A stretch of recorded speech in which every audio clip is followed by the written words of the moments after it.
Hi friends, welcome back to mother lines YouTube channel. ఏంది వీడు ఇన్ని రోజుల తర్వాత వీడియో పెడుతున్నారని ఆలోచిస్తున్నారా? కొంచెం ఫైనాన్షియల్ ఇష్యూస్. సో ఆ విషయం పక్కన పెట్టేస్తే ఈరోజు మన టాపిక్ వచ్చేప్పటికి ఎస్ఆర్హెచ్ యొక్క 2026 ఐపీఎల్ రివ్యూ చూద్దాం. వీడియోలోకి వెళ్ళే ముందు చిన్న డిస్క్లైమర్, మన ఛానల్ని చాలామంది సబ్స్క్రైబ్ చేసుకోకుండా చూస్తున్నారు. ప్లీజ్ సబ్స్క్రైబ్ చేసి సపోర్ట్ చేయండి. అయన్నొద్దు, పాయింట్కి రా.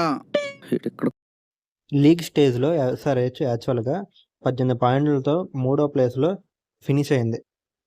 యాక్చువల్గా ఎస్ఆర్హెచ్ టీం యొక్క స్ట్రెంత్ ఏమైనా ఉందంటే అది వాళ్ళ బ్యాటింగే. ఐపీఎల్ 2026 ముగిసింది. ఈసారి కప్ రాకపోయిన ఎస్ఆర్హెచ్కి సన్ రైజర్స్ హైదరాబాద్ మాత్రం తమ ఫ్యాన్స్కి ఫుల్ మిస్ పెట్టారు ఈ సీజన్లో.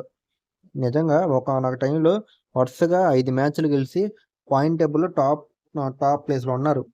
సన్ రైజర్స్ హైదరాబాద్ యొక్క బ్యాటింగ్ లైనప్ నిజంగా పవర్ హౌస్ అని చెప్పొచ్చు. కాకపోతే మొదట్లో ఇషాన్ కిషన్ క్యాప్టెన్సీతో స్టార్ట్ అయిన ప్యాట్ కమిన్స్ వచ్చినాక టీంని బాగా లీడ్ చేసి పాయింట్ టేబుల్లో 3వ ప్లేస్లో ఫినిష్ అయ్యారు ఈ సీజన్లో. ఇప్పుడు ఈ సీజన్లో ఎస్ఆర్హెచ్ ఫెయిల్ అవడానికి మనం కారణం ఏందో చూద్దాం. ఇందులో ఫస్ట్ రీజన్ వచ్చేప్పటికి inexperience bowling unit. SRH season మొత్తం వాళ్ళ డొమెస్టిక్ బౌలర్స్ మీద డిపెండ్ అయ్యేవాళ్ళు.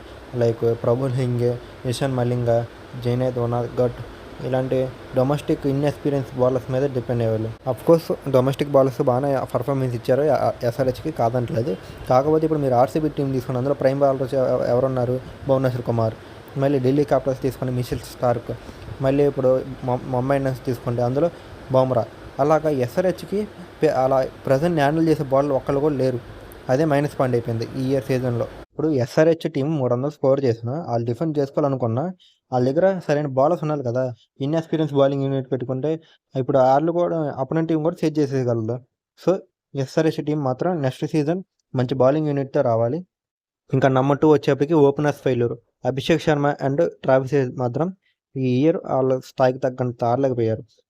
సరిగ్గా ఓపెనింగ్ స్టార్ట్ చేయలేకపోయారు. టీంకి అవసరమైనప్పుడు సరిగ్గా పర్ఫార్మెన్సెస్ చేయలేకపోయారు.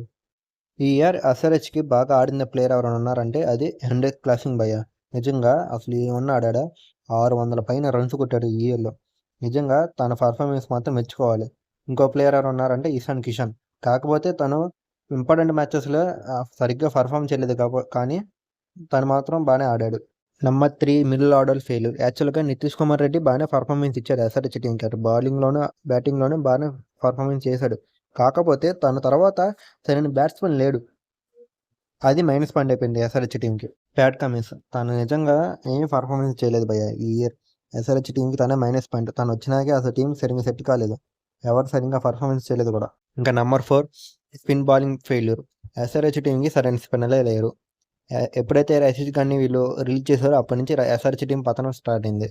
సరే స్పిన్ బౌలింగ్లోనూ కొంచెం కాస్త పర్ఫామ్ చేసే లివింగ్స్టోన్ అయినా ఆడిపిస్తారనుకుంటే తను ఒక మ్యాచ్ కన్నా ఎక్కువ ఆడిపిలేకపోయారు. తను అసలు 13 కోట్లు దండగా. టీం అంటే అందరు కలిసి కట్టి పర్ఫార్మెన్స్ ఇస్తేనే మ్యాచ్ గెలవడానికి సాధ్యపడుతుంది. అలా కాకుండా టీంలో 2-3 ఆడితే మ్యాచ్లు గెలవం భయ్య. 300 కొడితే మ్యాచ్ గెలుస్తారనే నమ్మకం లేదు. ఎందుకంటే ఇప్పుడు ఈ T20 స్టాండర్డ్స్ మారిపోయినాయి అంతా. సో ఇది భయ్య ఎస్ఆర్హెచ్ యొక్క 2026 ఐపీఎల్ సీజన్ రివ్యూ. ఈ మిస్టేక్స్ అనేవి సరిదిద్దుకొని వస్తే నెక్స్ట్ ఏమైనా కప్పు కొడతానికి అవకాశం ఉంటుంది.